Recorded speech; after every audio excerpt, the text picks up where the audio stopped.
Good morning. ప్రభు యేసు క్రీస్తు వారి పరిశుద్ధ నామములో అందరికీ శుభాలు. ఈరోజు మన అనుదిన ఆత్మీయ ఆహారంగా హెబ్రీలకు రాసిన పత్రిక 11వ అధ్యాయం 8వ వచనాన్ని ధ్యానించుకుందాం.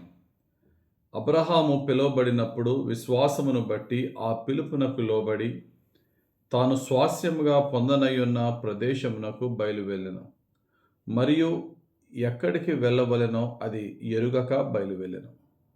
చదవబడిన వాక్యంలో భక్తుడైనటువంటి అబ్రహాము జీవితంలో ఆయన పిలువబడినప్పుడు ఆయన ఎక్కడికి వెళ్తున్నాడో కూడా ఆయనకు తెలియదట. నిజమే, దేవుడు అబ్రాహాముగా ఉన్నప్పుడు దేవుడు పిలిచాడు, నేను వెళ్ళమన్న చోటికి వెళ్ళన్నాడు. కానీ ఆ చోటు ఏంటో అబ్రహాం గారికి చెప్పలేదు. పలానా ఊరని చెప్పలే, పలానా దేశ ప్రజలను చెప్పలే, పలానా ప్రాంతం అని చెప్పలేదు, ఇంత దూరం అని చెప్పలేదు. వెళ్ళమన్నాడు, దేవుడు వెళ్ళాడు. అబ్రహాము దేవుని మాటకు లోబడి వెళ్ళాడు. దీన్ని బట్టి అర్థం చేసుకోవాల్సింది ఏంటంటే, భక్తుల జీవితంలో దేవుని పిలుపు ఎలా ఉంటుందంటే, వాళ్ళకి దేవుడు కంప్లీట్ మ్యాప్ చూపించాడు. ఫస్టే దేవుడు కంప్లీట్ పిక్చర్ చూపించాడు. దేవుడు ఫస్ట్ ఆయన చెప్పిన మాటకి మనం వెళ్ళు అనే మాటకు లోబడితే వెళుతూ ఉంటుండగా కంప్లీట్ పిక్చర్ వస్తుందనే సత్యాన్ని తెలుసుకోవాలి. అది అబ్రహాం గారి జీవితమైనా, నీ జీవితమైనా, నా జీవితమైనా. కానీ మనకేంటంటే మొత్తం అంతా ముందు కనబడిపోవాలి.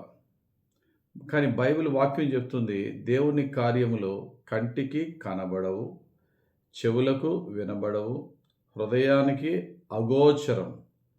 మరి వాక్యం నెరవేరాలి కదా. ఆయన ఆయన యొక్క పిలుపు వెనకాతలున్న ఆయన యొక్క ఉద్దేశము మనకి అర్థమవ్వదు, వినబడదు, కనబడదు. కానీ విశ్వాసం ఎలా నడవాలట? వెలిచూపును బట్టి కాదు, విశ్వాసమును బట్టి నడుచుకెళ్ళిపోవాలి.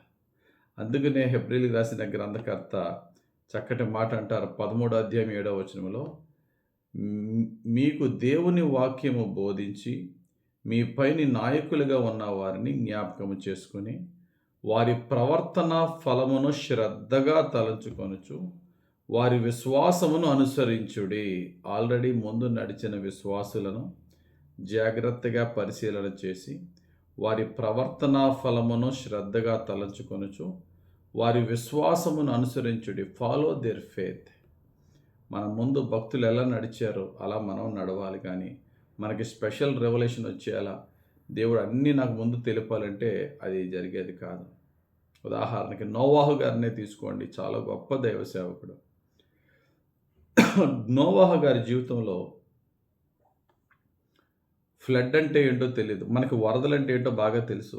నోవాహు గారి కాలంలో వర్షము, వరదలు అంటే ఏంటో తెలియని కాలంలో ఏకంగా పెద్ద ఫ్లడ్ రాబోతుంది, ప్రపంచం మునిగిపోతుంది, అర్జెంటుగా నువ్వు పెద్ద వాడ తయారు చేయంటే తాను ఎన్నడూ చూడని వరదని చూడకపోయినా దేవుడు చెప్పిన మాటకు లోబడి పెద్ద వాడని తయారు చేశాడు.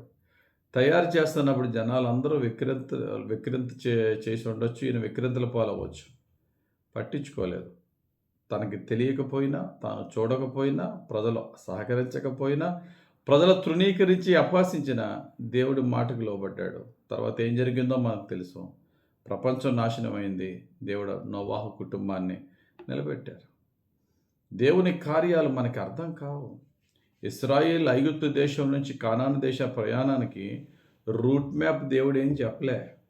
రూట్ మ్యాప్ ఏంటి? నీ పైనున్న మేఘం కదిలినప్పుడు కదులు, అది కదిలిన చోటుకు వెళ్ళు, దాని డైరెక్షన్ ఫాలో అవ్వు అంతే. అది ఎప్పుడు అక్కడ నిలిచిపోద్ది అక్కడ నిలిచిపో, అది మూవ్ అవుతే మూవ్ అవ్వు. అది ఎక్కడ తీసుకెళ్తుంది? సముద్రంలో తీసుకెళ్తుందా, ఎడారిలో తీసుకెళ్తుంది, నీకు అనవసరం. జస్ట్ దాన్ని ఫాలో అవ్వాలంటే ఏం కావాలి? నీకు విశ్వాసం కావాలి. 40 సంవత్సరాలు తిప్పిందన్నా సరే పర్వాలేదు, తిరుగు.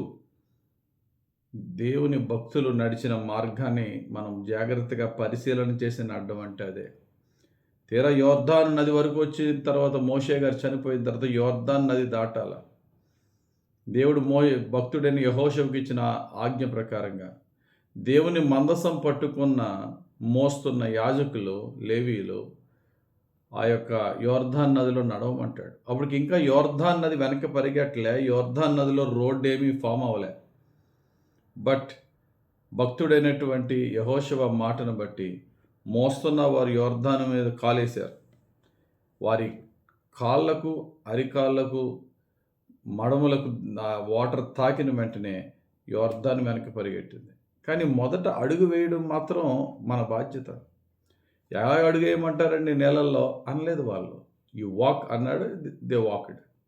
మన జీవితంలో కూడా రేపు ఏ కార్యం జరుగుతుందో మనకు తెలియదు. ఒకటే నమ్ముదాం, మనల్ని పిలిచిన వాడు నమ్మదగిన వాడు, మన దేవుడు నమ్మదగిన దేవుడు. మనం సహించగలిగినంత తప్ప అంతకు మించిన కష్టాలు ఇవ్వడు. ఒకవేళ భరించలేనంత కష్టం వస్తే కష్టంతో పాటు తప్పించుకునే మార్గం ఇస్తానని వాగ్దానం చేసిన దేవుడు. దేవుని కార్యాలన్నీ ఒకేసారి నాకు కనబడిపోవాలని ఆశించొద్దు. యథార్థంగా జీవిద్దాం. ఇందాక చదివిన వాక్య ప్రకారంగా ఎక్కడికి వెళ్ళవలెనో అది ఎరుగకయే బయలు వెళ్ళిపోయాడు. ఎవరు? అబ్రహాం గారు. అలాగా దేవుడు అప్పుడప్పుడు మనతో వాక్యాల ద్వారా మాట్లాడుతున్నప్పుడు లోబడుతూ, మనకు అక్కడ ఏం జరుగుతుందో తెలియకపోయినా దేవుని మీద భారం వేసుకుని ముందుకెళ్దాం. దేవుడు మన మార్గాన్ని, మన విశ్వాసమును బట్టి సరళము చేసి దీవించును గాక. ఆమేన్.